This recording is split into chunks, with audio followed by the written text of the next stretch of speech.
இலவசம் என்பது இப்போ சொல்கிறது அவங்களுக்கு இலவசங்கிறது சாதாரணமாக இருக்கலாம். ஏழைகளுக்கு இலவசம் என்பது அதுக்கு அவருக்கு கோடி கொடுத்தது போலாகும். கோடியை வாங்கி கொண்டு ஏமாற்றுகின்றவர்கள், கோடியை வாங்கி கொண்டு கோடியாக வாங்கி கொண்டு கணக்கை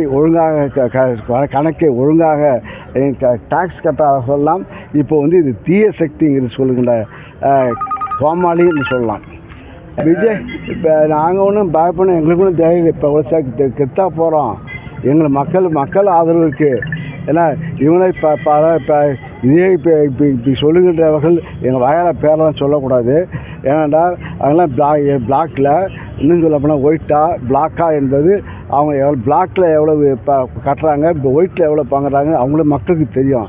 ஆக படம் எல்லா படமும் ஃப்ளாப்பாகாதெல்லாம் ஃப்ளாப்பான படம்லாம் நடித்தவெல்லாம் இப்போ சினிமாவில் இப்போலாம் முக்கால்வாசி ஃப்ளாப்பு தான். இது ஒரு செட்டிங், கூட்டம் ஒரு செட்டிங்.